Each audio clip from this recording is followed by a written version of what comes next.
Бих искала да кажа няколко думи около това как е организирана ежедневната работа за самите пациенти. Те стават около 7:30 сутрин, после се организира една група от тях, която отива да вземе храната от кухнята, след което закусват. Всичко това става с участието на самите пациенти. След закуска, половин час след това, след като мине личният тоалет и оправянето на стаите, идва време за визитация, която приключва около 10-10:30. Вече има индивидуална работа с клиентите, с пациентите и с техните близки. Индивидуална смисъл, новоприетите пациенти се интервюират и се прави план за лечението им, а пък тези, които се подготвят за изписване, се прави план за изписването им, организират се медикаментите, говори се с близките, които ги придружават при изписването, или пък се насочват за превеждане пациентите в другите отделения на болницата, които са с по-облекчен режим. След това тези пациенти, които са включени в груповата терапия, излизат заедно с психолога на отделението и имат групови занимания в рамките на 2 часа до обяд, когато се подготвят за да обядват отново в отделението. Визитацията има за цел да идентифицира най-основните проблеми в последните 2 дни за всеки отделен пациент, да набележи нещата, които трябва да бъдат променени в лечебния план и медикаментозното лечение, и след това да се премине към следващи стъпки, провеждане на индивидуални интервюта с проблемните пациенти, промяна на терапията, правене на спешни медикаментозни интервенции, нещо, което също видяхме как се направи мускулна инжекция на пациентка с възбуда. Това е Ивана, тя е психолог в болницата. Тя може да разкаже някои неща за себе си и за работата си в ежедневието. Значи аз съм психолог в психиатрична болница Свети Иван Рилски. По-специално съм психолог към първо мъжко отделение за остри психози. Работата на психолозите в болницата се изразява в това да се правят психодиагностични изследвания, индивидуална работа с определени пациенти или пък групова работа. Груповата работа е ежедневна и общо взето ние отделяме най-много време за нея. Съответно групите са в двете отделения: мъжко за остри психози, женско за остри психози, а другите ни 2 колеги обхващат двете рехабилитационни отделения, където също се провежда групова работа. Към болницата тече една сравнително нова, но интересна така програма по арт-терапия, която така има за цел по някакъв начин да се ангажират пациентите с вид изкуство. Сега някои примерно искат да свирят на пиано, други искат да слушат музика, трети искат да рисуват. Една от новите ни техники е да рисуват примерно стъклени такива разни бутилки, интересни. Имаме вече доста богата колекция от картини, която ни даде възможност да направим календар на болницата с техни рисунки. Това са оригиналите и всъщност ние след това ги снимахме на ксерокс, за да могат да се запазят. Те представляват така като картичка и всяка картичка е придружена от обяснение на пациента. Ето това е една абстрактна рисунка и тук пациента е обяснил. Това е подписът ми, понеже имам невербална, не физическа, въображаема агресия, която обяснявам с теориите на Фройд за сексуалността. Стремежа на егото ми е да се наложа на всяка цена. Това е също и базовия стремеж към смъртта, което съм изобразил с червения цвят. И сега тук символ на женското начало и на агресията. Второ е вечно зеленият цвят, дървото на живота. Третия е синия цвят, символ на небето и на мъжкото начало. Четвъртото е жълтото, което символизира слънцето и лудостта и преобладават тъмните цветове, които олицетворяват вечното недоволство и неизпълнените му желания от женски пол. Груповата работа общо взето има за цел да структурира тяхното поведение, защото не малка част, да не кажа голяма, огромна част от нашите пациенти са с едно дезорганизирано поведение. По време на престоя в болницата, естествено след като излезат, те в по-голяма степен успяват да се справят с ежедневието си. Психологичното изследване конкретно, което ние правим, диагностично изследване, и изследва всички видове когниции. Т.е. това са внимание, памет, мислене, интелект с определени методики и се прави личностов профил, също или с проективни тестове, или с личностови въпросници, клинични, за които ние сме обучени, с които сме обучени да работим. Доста от рисунките са с обектен характер и да се виждат на пейзажи, отразяват различни настроения на пациента. Това е на кабинета там. Има друг по-малки формати, тук също са. Зависи от пациента. Ето това, например, съвсем регресивно изображение, приличат на детските изображения, въпреки че е правено от възрастен човек. Психологичното изследване се прави или за да подпомогне диагнозата, поставянето съответно на диагнозата, да се разбере дали личността има някаква акцентуация, личността, разбира се. И също, ако да речем, пациента трябва да му бъде издадено разрешение за ТЕЛ или пък трябва да бъде подготвена съдебно-психологична експертиза.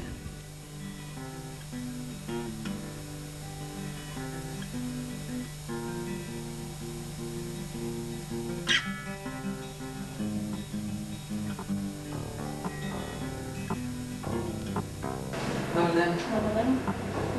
Заповядайте, добре сте дошла.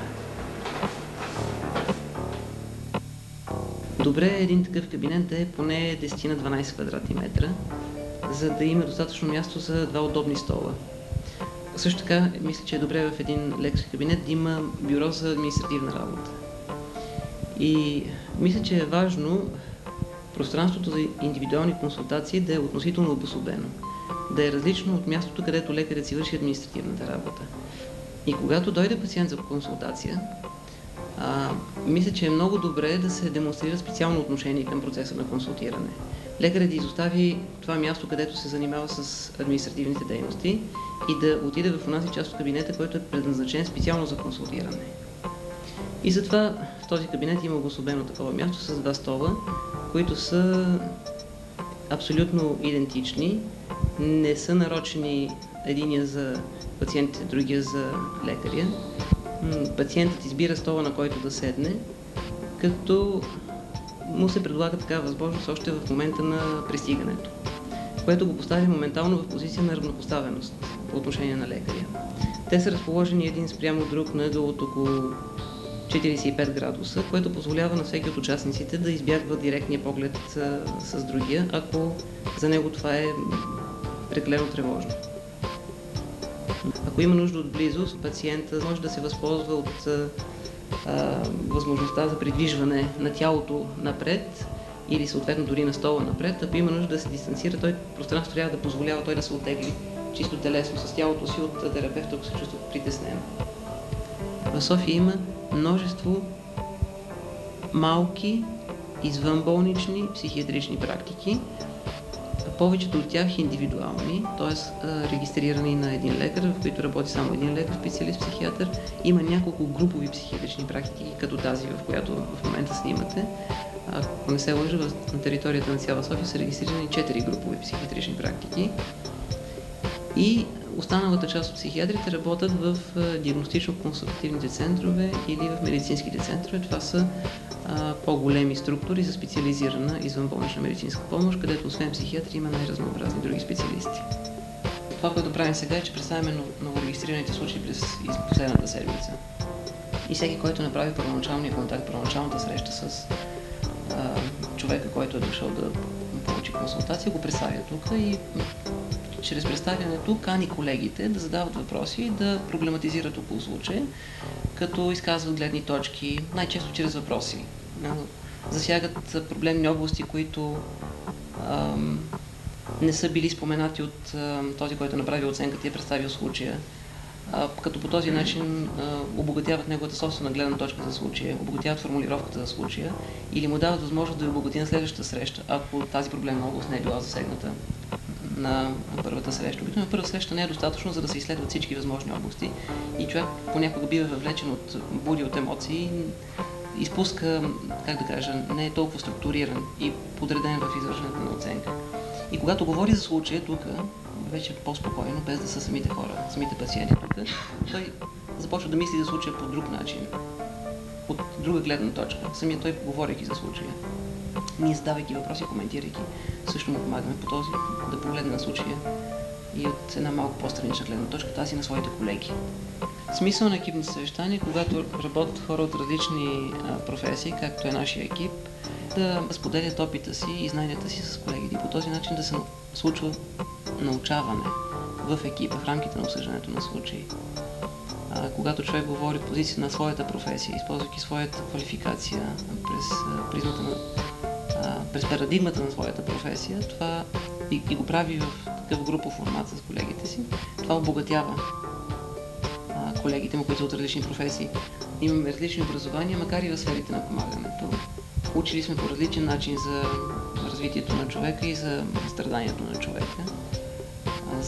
По различен начин сме учили как да помагаме на хората. И това, че се събираме заедно тук, всъщност ни уеднаквява, прави ни екип.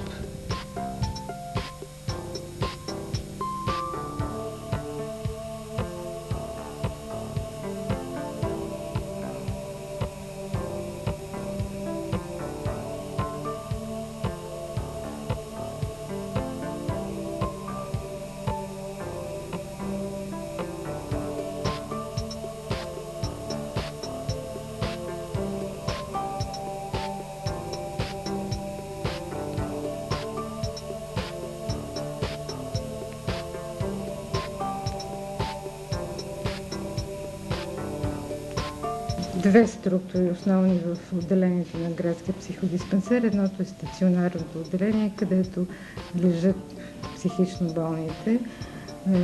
И другото отделение е дневен стационар, където психично болните са на функционален принцип, идват сутрин, имат визитация, културтерапевтична, психотерапевтична работа и след това обядват, взимат лекарствата и си отиват вкъщи, преспиват. Това са две коренно различни отделения. Едното отделение се води за лечение на по-остро психично болни хора и другото отделение е така нареченото за рехабилитация, ресоциализация и адаптация към социално-битовите условия в домашна обстановка и в социума. Основното, което отделя много наши други болници от нашето отделение, е, че тук се приемат лица, които са доброволци. 2 пъти седмично се минава визитация понеделник и петък. Другото време е отделено за културтерапия, психотерапия и трудотерапия.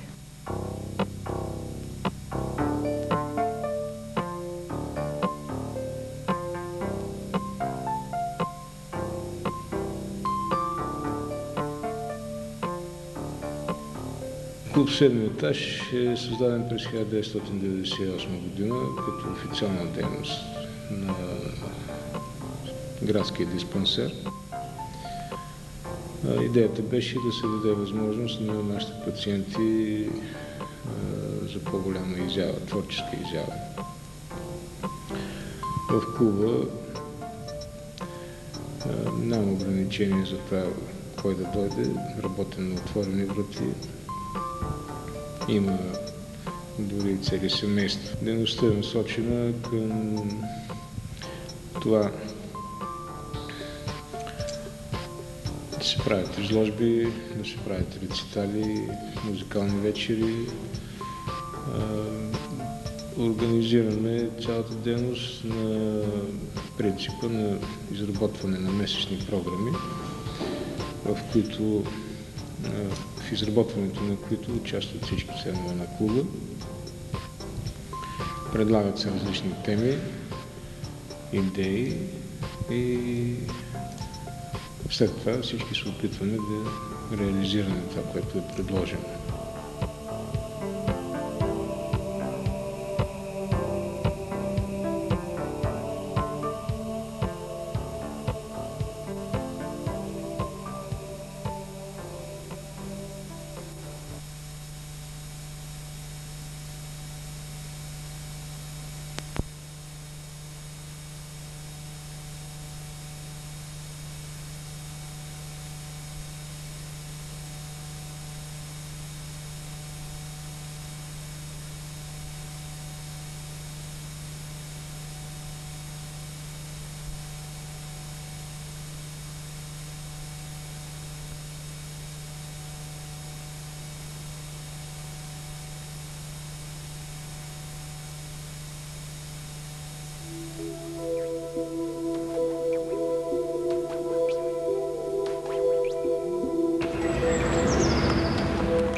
Казвам се Кръгов.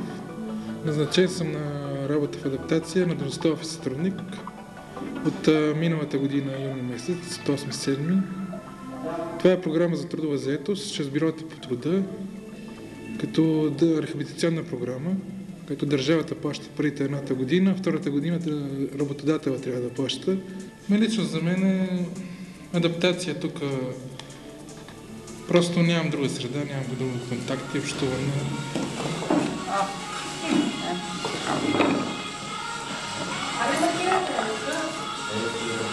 Това се казва майстор Ковачка от филипинската школа. Тук сега ни хващате в момент на готвене, но в нашия клуб адаптация не се занимаваме само с готвене. Той не случайно се казва и адаптация. Тук се събираме хора с подобни проблеми, нали, всички, които страдаме от така една доста засилена форма